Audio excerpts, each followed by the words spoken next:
This is Funky Larry Jones.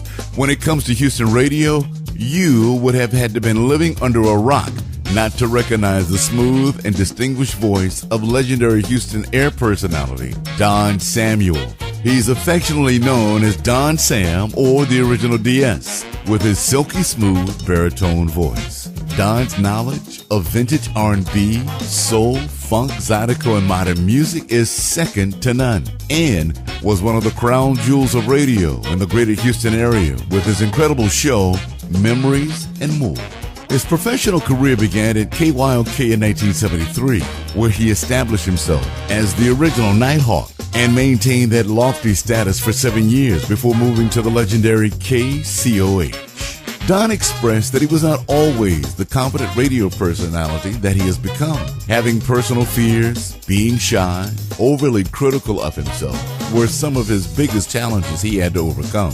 However, through the years, with him having some great mentors and others to glean from, he found the personality that was deep within to become the radio personality he is today. His loyalty and demonstrated excellence in broadcasting has earned him numerous awards, including being voted Best DJ in 2011 by Houston Press Magazine.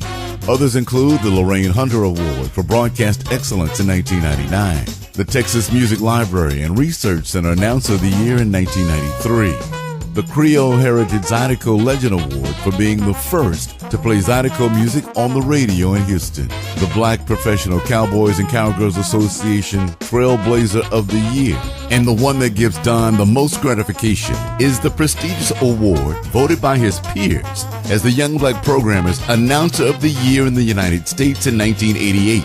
He was the first and only African-American AM announcer in Houston to receive such an honor.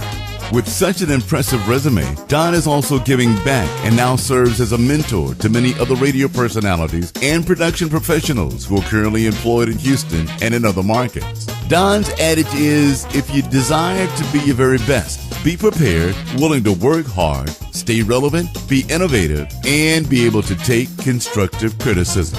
Don Sam, a legendary radio trailblazer and Houston radio icon.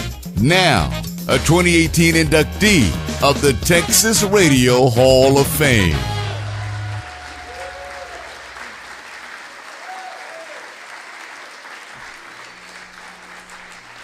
Thank you all so much. I am truly honored to be here. Big shout out to Josh, all the lifetime voting members of the Texas Radio Hall of Fame.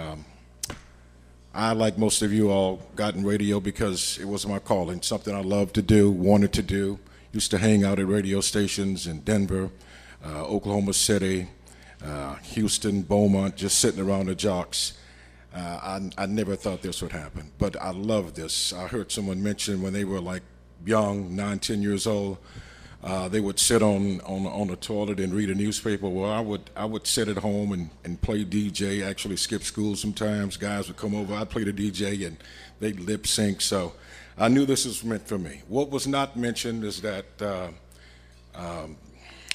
I started at, I got my broadcast experience at KPFT 90.1. I don't know if any of you know about KPFT in Houston, listener sponsored.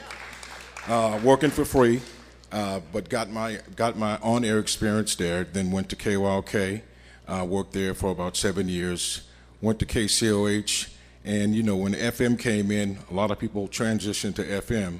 So to be on AM and be successful, I had to get creative. So I started doing, as he mentioned, Zydeco on Tuesdays. I added, people thought I was crazy, but I added country and western. People really thought I had lost it. But the FM station in Houston, the big FM, they're now doing Zydeco and country on a particular day. I also did, and I want to be pretty as quick as possible, I did special shows on Fridays where I would put artists against each other. Gladys Knight against Aretha Franklin, Sam Cooke versus Otis Redding, Rolling Stones versus Beatles. Actually, I didn't do that one, but I did do a show called The Black Beatles. You know you're saying the Black Beatles? Yes. Many African Americans remade Beatles classics. So I did a day and played nothing but songs that the Beatles had done first and African Americans remade. I did a show called Too Good to Be Two, What is too good to be true? Well, we all know about the number one songs in the Billboard charts. The number two songs on the Billboard R&B charts. Big shows. I mean, lots of these shows, and I would have my listeners call in, get involved. Actually had the nerve to do 2 days of Blue-Eyed Soul, non-blacks who had an impact on African Americans musically. Went over really big as well.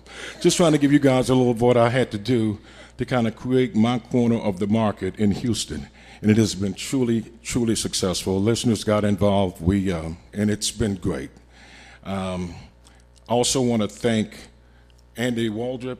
Andy, thank you so much, man, for nominating me over the years. Shout out to the Colonel St. James and a guy, Chuck Tiller, who I think should be in here as well, who nominated me, because I knew a lot of you probably, who is this guy? I just wanted to give you a little bit about me. I am grateful, and I heard a lot of you guys hollering about Aggie Land, Bryan College Station.